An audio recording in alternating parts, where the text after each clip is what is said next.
Imagina que você tem um colega de quarto há tipo 100 anos.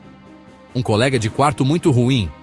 Ele come toda a sua comida, muda seus móveis de lugar sem perguntar, te diz qual idioma falar e, além de tudo isso, te faz pagar aluguel pelo seu próprio quarto. Isso, em resumo, foi o colonialismo para a África. Então, quando os anos 50 e 60 chegaram, país após país começou a expulsar esse colega de quarto. Foi uma onda massiva de independência, um término de relacionamento em escala continental.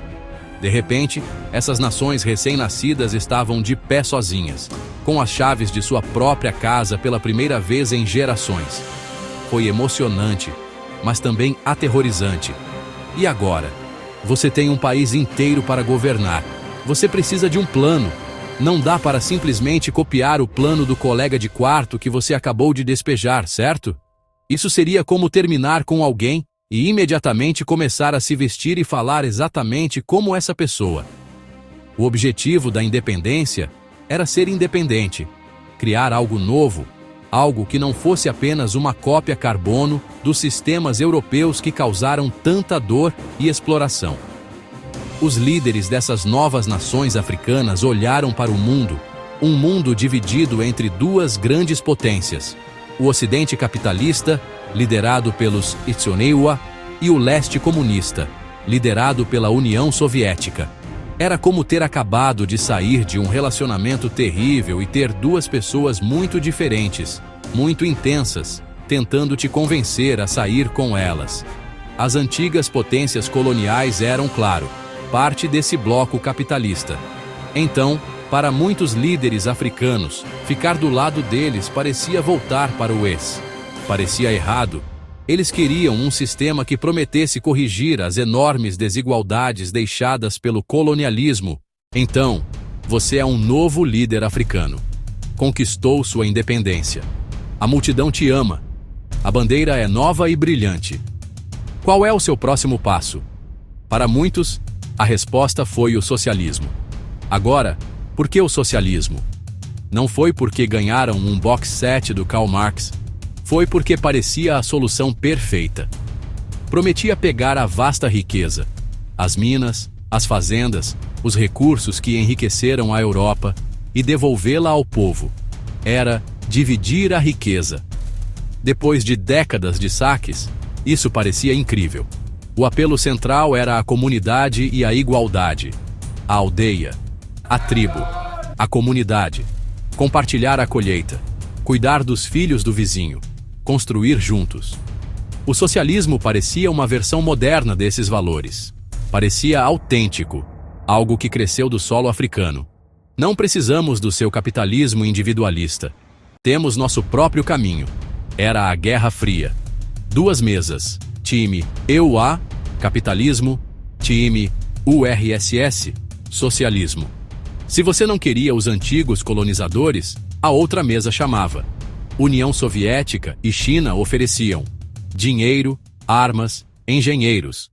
Quando se fala de socialismo africano, é preciso falar dos grandes nomes, dos líderes que viraram os rostos do movimento.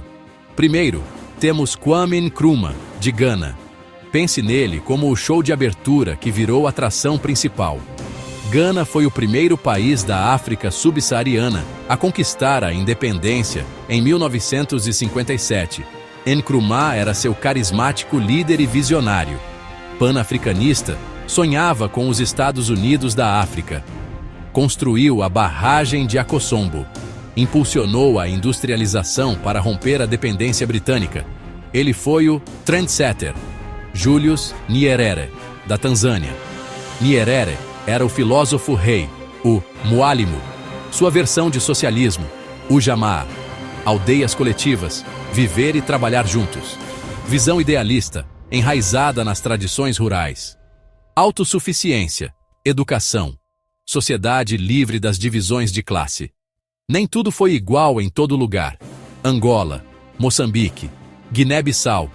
Portugal resistiu largamente. As lutas viraram guerras em larga escala. Agostinho Neto, em Angola. Samora Machel, em Moçambique. Socialismo marxista-leninista, forjado em batalha. Forte apoio da União Soviética. Forte apoio de Cuba. Para eles, o capitalismo era o inimigo das trincheiras. Outros nomes: Sékou Touré, na Guiné.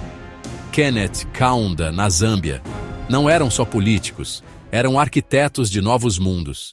Então, a festa foi incrível, as ideias eram revolucionárias, mas aí veio a manhã seguinte. A realidade de governar um Estado socialista na África se mostrou muito mais complicada do que a teoria. Primeiro, a economia era um pesadelo. Assumir indústrias parece ótimo até você perceber que não tem engenheiros gerentes técnicos treinados. Empresas estatais frequentemente se tornavam ineficientes e corruptas. O plano Ujamaa de Nyerere, na Tanzânia, levou a uma queda massiva na produção agrícola. As pessoas simplesmente não queriam fazer isso. O sonho da autossuficiência colidiu com o colapso econômico. Depois, havia o problema do resto do mundo. A Guerra Fria era uma batalha global por influência. Os EUAC e seus aliados reagiram mal ao alinhamento com a União Soviética. Eles minaram governos socialistas com pressão econômica, sanções e apoio secreto a golpes e movimentos de oposição. Em Angola e Moçambique, o desenvolvimento socialista foi afogado em guerras civis brutais. É difícil construir uma utopia quando seu país é um campo de batalha. Internamente, a promessa de unidade virou autoritarismo. O Estado de partido único acabou silenciando a nação. Kwame Nkrumah foi derrubado por um golpe enquanto estava fora do país. O poder para o povo virou poder para poucos. Foi uma trágica ironia por todo o continente. Então é isso? Tudo falhou? Não totalmente. No fim dos anos 80 e início dos 90, com o colapso soviético, muitos abandonaram o socialismo estrito e abraçaram o mercado. Mas o legado permanece. A era socialista deixou uma forte ênfase na educação e na saúde universal. Forjou identidade nacional onde antes não havia. Deixou ceticismo contra a interferência ocidental e um desejo por união pan-africana. O experimento pode ter terminado, mas as perguntas sobre justiça, igualdade e o lugar da África no mundo seguem vivas hoje.